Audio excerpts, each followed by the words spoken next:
So if you're into gaming and you don't live under a rock, you heard what happened yesterday. The layoffs at Xbox. These are a really big thing, and it's not just Xbox, it's Microsoft as well. And because it's at Xbox and because it's at Microsoft, guess who owns Call of Duty? Yeah, them. So that means there was layoffs in the Call of Duty community as well. There's a lot to talk about here, and what it means for Xbox and Microsoft as a whole moving forward is very, very confusing. So we've got a video today by Yong Yeh. No idea if I'm saying that right, but video's titled Xbox is being massacred, Perfect Dark canceled, studio shut down, layoffs hit studios. So what happened? Where are we going with this? And let's see what's going on. I've never had less faith in the future of Xbox. Which is crazy. I'm going to be honest. It's crazy because before this happened, it was the first time in a couple of years where I actually started to have some faith in what they're doing, bringing Steam to the Xbox console. Like it seemed like they finally had a direction of their games coming out on everything and knowing what they're doing with their hardware moving forward. And now these layoffs are insane. What the heck is going on? So Microsoft earlier today, announced mass layoffs, and this one's pretty substantial. We're looking at 4% of the entire workforce. Okay, 4%, that doesn't sound so crazy. If you have a business of 100 people, that's 4 people, right? But Microsoft is massive, so that is 9,000 people laid off. Yeah.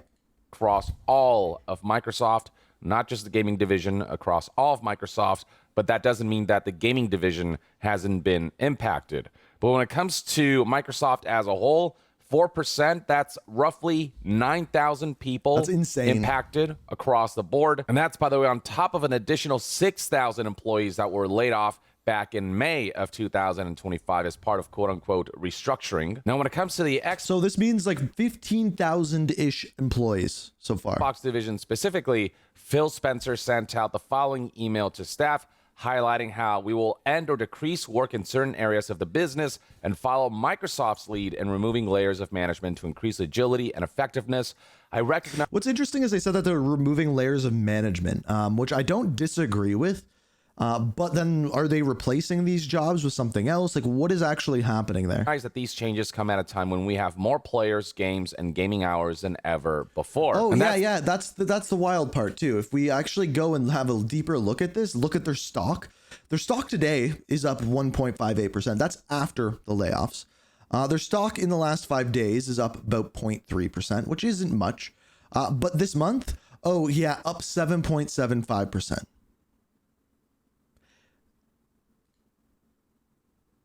17% in the last 6 months. Year, almost 20%. They're not struggling. They are killing it. And this is, again, all of Microsoft, not just Xbox. So yeah, there's been times where the Xbox console and hardware has fallen behind, and it has, but they're killing it. They're doing really, really well. And lo and behold, they make more money, they cut more jobs. That's the part that stings. It's not like Microsoft as a company is struggling and Xbox here claim that they're doing better than ever, and yet their move is to lay off the people who made that possible. The statement continues, our platform, hardware, and game roadmap have never looked stronger. Yeah. The success we're seeing currently is based on tough decisions we've made previously. No, the success you're currently seeing is based on the human beings who helped build the company and its endeavors to where it's at now. That's the real reason for success. But Phil says that we must make choices now for continued success in future years, and a key part of that strategy is the discipline to prioritize the strongest opportunities. And what does that mean? We'll protect what is thriving and concentrate effort on areas with the greatest potential while delivering on the expectations the company has for our business. This focused approach means we can deliver exceptional games and experiences for players for generations to come. So I think in reality, they're refocusing what they are working on. When it comes to specifically Call of Duty, we have layoffs at Raven, High Moon, and Sledge, which Sledge seems to be like, these are seemingly the support studios, like one for Warzone, the other two for multiplayer and Warzone as well. But the main focus is eliminating people from the Warzone, which may tell us what's going on with the future of the game, potentially. But as a whole, it's shocking to see a company do so well and then just lay people off either way. Now, as he says, this has probably been planned for a long time, and I'm guessing a lot of these jobs are going to be AI replaced. most likely. Come. There it is. It's all ultimately about protecting the corporation and its agendas. The main focus, as stated here, is delivering on the expectations the company has for our business. So how have these layoffs specifically impacted Microsoft's gaming division? Well, we have numerous articles and numerous reports that detail the sheer impact and damage that this has done. So right here we have an article from news outlet Windows Central, and among the studios that have been shut down as a result of these layoffs is The Initiative, and that is because Microsoft and Xbox have made the decision to cancel Perfect Dark. For those who don't know, The Initiative was set up all the way back in 2018, and among the leaders was Daryl Gallagher, who led the development of the rebooted Tomb Raider series that went on to do fairly well. He was recruited to lead The Initiative in the development of the Perfect Dark. Man, some of this, like, so Insider Gaming is a company who they focus a lot on canceled games and cancellations, and we've seen canceled Call of Duty content come out because of them. And I'm very curious, hopefully like in a couple months from now, someone who is working at The Initiative comes forward and tells us what was going on with this game. Was it that the development on the game just wasn't going well, or did they play test in it and it did really bad? Because you have to remember how many bad games still get released. Like Mind's Eye, for example, that game still got released and it blew. So it's gotta be something else. Dark Revival. Hell, it was only last year during Xbox Game Showcase 2024 that they showed off gameplay indicating that development of this game was moving along, and that, you know, there were high hopes that the game would see some kind of launch, but this game is now officially canceled, and it was that cancellation that ultimately led to the demise of The Initiative. This is a studio that essentially has never shipped a game and were solely dedicated on working on this Perfect Dark Revival, but this was a troubled development that Microsoft deemed not worth the investment. And this is a damn shame because a lot of people were looking forward to this game specifically, Perfect Dark being a game series that is beloved, with Rare having established it all the way back in the N64 days. People were feeling like Perfect Dark was perfect for some kind of modern reboot. And it would seem as though like that's just something that we will not see anytime soon anymore. And while we're on the topic of Rare, following Sea of Thieves, they're working on this new game called Everwild. Well, guess what?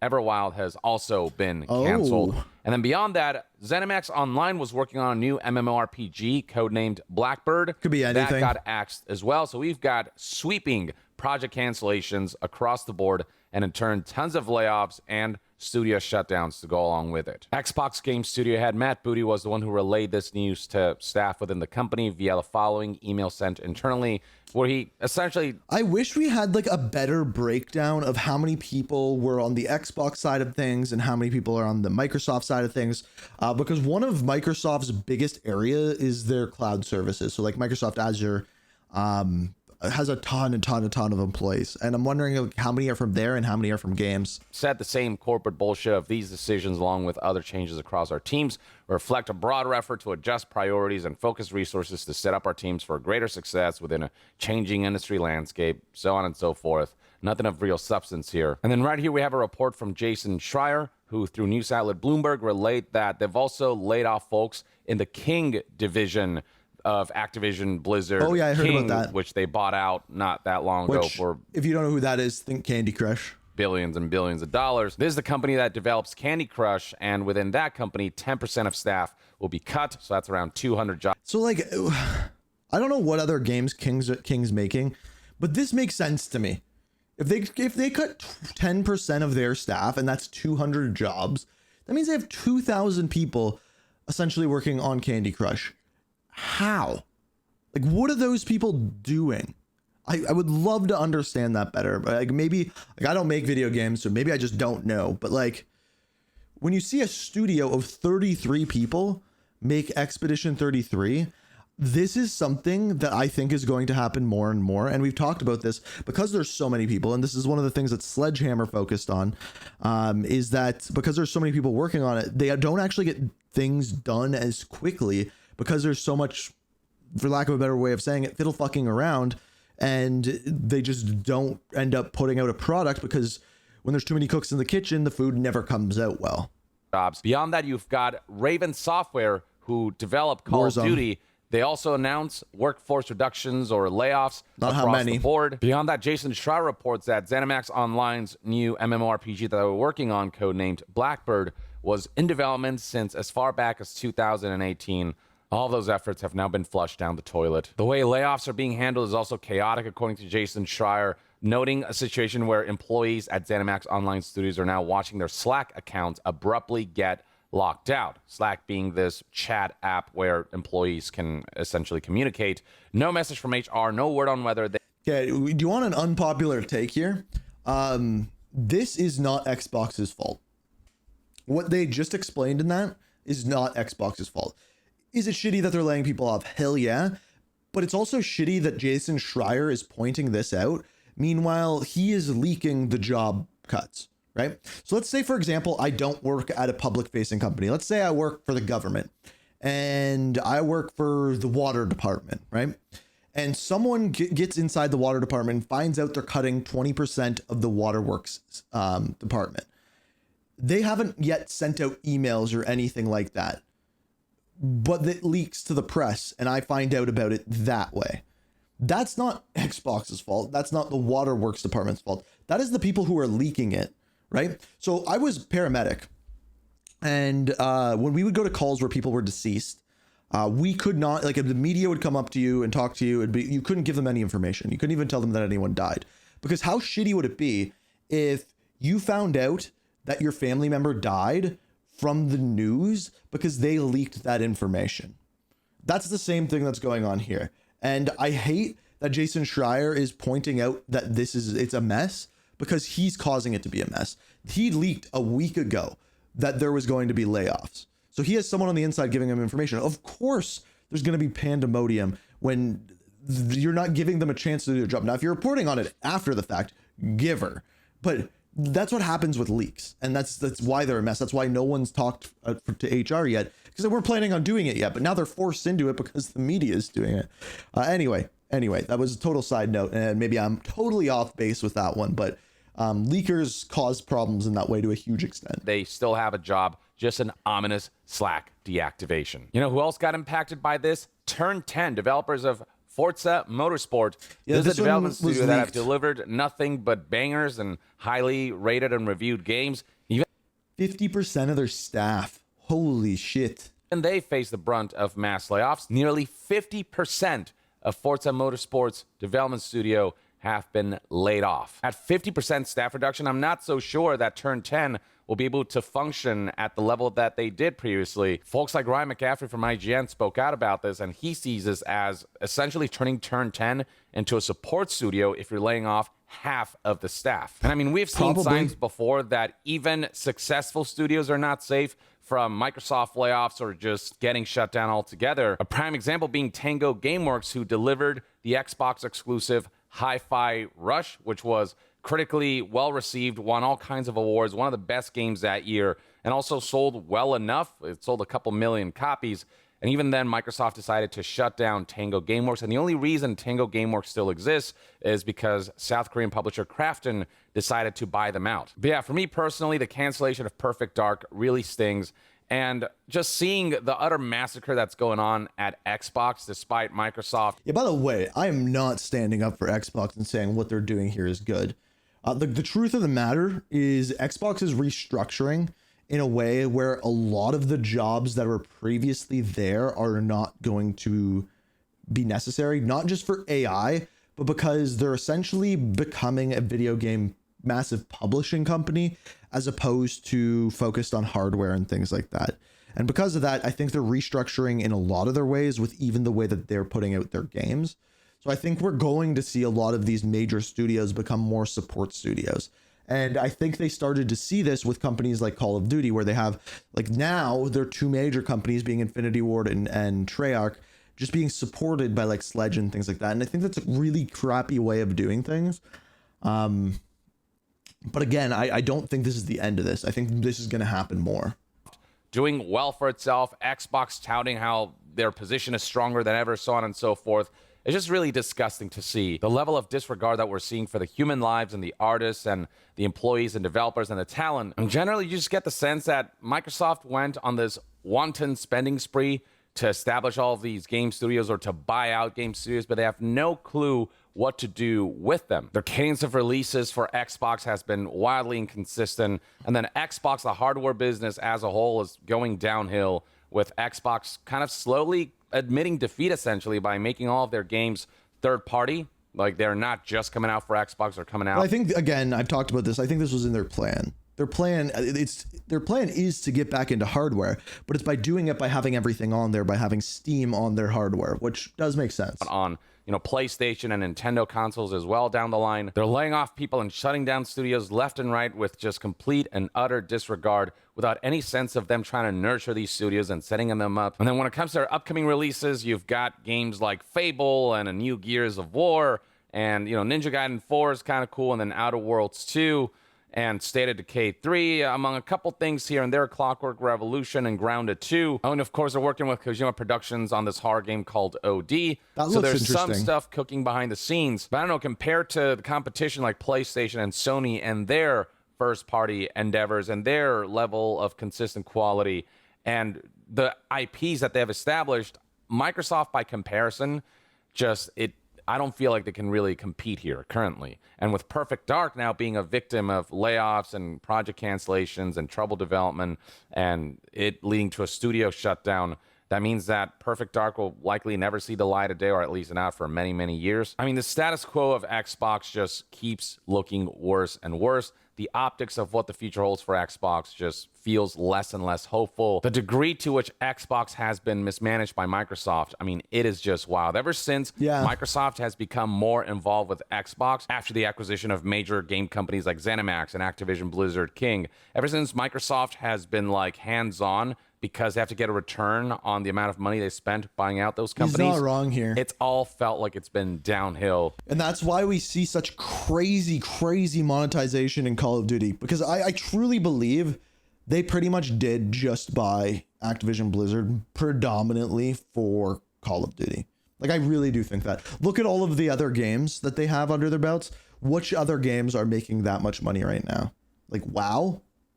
No. Like, it's Call of Duty. I just don't know what the hell Xbox is doing. I have no faith in their current roadmap in how to handle Xbox. I feel like all of the moves they've been making so far has been setting themselves up for a worse long-term future, even though they say that these layoffs and studio shutdowns and all the moves that they've been making, it's all about making things more efficient and more agile and setting up for a better future. But we've seen companies use that same excuse over and over again. Yeah, who knows, right? To justify these kinds of mass layoffs and studio shutdowns and project mismanagements and cancellations. But at the end of the day, the rot starts at the core, which is leadership. Leadership just has no fucking clue what they're doing right now. All of this feels like it's face saving for the investors. All of this feels like it's in service of the corporation and its business needs and its financial goals rather than in service of... Well, so here's the issue, right? Is Microsoft is massive. And when it comes down to it, Xbox is peanuts compared to the rest of the company, compared to like the cloud that they have set up, compared to Azure, compared to all of these other things. Xbox is drops of sand in an ocean, right? And when they drop billions of dollars into acquisitions, now they expect to see returns. And they're not going to treat it as though it's anything different than any other branch of Microsoft. They're not going to treat gaming as though it's different. And the reality is, it is different. And it needs to be treated different. But they're not doing that. And that's essentially what he's saying there. And I think that's a good way to think of it. I think. Setting these companies and game makers up for genuine creative and eventually commercial success. And with how uncertain it is what studios Microsoft and Xbox will shut down, or what games they'll cancel, or what studios they'll cripple with mass layoffs, I mean, I want to have faith in many of these projects that are upcoming for Xbox, but you just never know. When stuff like Perfect Dark, which seemed like it was getting into a good place with that gameplay showcase, when stuff like that gets canceled at this stage, I mean, who knows? Maybe Fable will see the same fate. I have no idea. He's not wrong. It's hard to be certain about anything with Xbox and its upcoming projects. I don't know, man. Once upon a time, the name Xbox inspired some semblance of confidence and some semblance of excitement. So here, let me leave you off with one thing, though. So Xbox is now in a very different position than Sony. and they've designed it this way, right? Like at this point, Xbox sees a future in being a video game publisher and putting their games out everywhere, and assumably having a console, a handheld that you can play all your Steam games, all of your games on their hardware. PlayStation has released crappier game after crappier game, like Concord, then Marathon happens, and I'm wondering if Xbox is scared of that. Like they go in and they look at Perfect Dark and they see a game that is just not good and it's not going in a good direction. They keep giving them months and months and months and it's not coming together, and it's a situation very similar to like a Concord, for example. So instead of releasing that thing, they just completely pull the plug, which sucks for all those people working there, but I'm wondering if that's it. And then you have the other studios like Raven, for example, who are working on a product right now, a product that is struggling, but it's struggling because of management. It's not struggling because of like the IP itself. Well, it kind of is, because they release crappier and crappier updates, but it's hard to say. It's hard to say without being there what type of situation it is. Do you want to not fire people and put out crappy products like Concord? Or do you want people to get fired and try to avoid having these bad projects come out like Concord or like a Marathon or like things like that? I don't know what the right answer is, but the truth of the matter is that with these being publicly traded companies, this is not going to end. This is not going to change. You not buying an Xbox product is not going to change the way the employees are treated. It's just not. And I don't know what like the work-life balance is for the people working there, but that's what we know for now. And I hope we get more numbers breakdowns down the road. Maybe just find out like how many people were actually from the Xbox division and how much were from the rest of Microsoft, but we don't know at this point.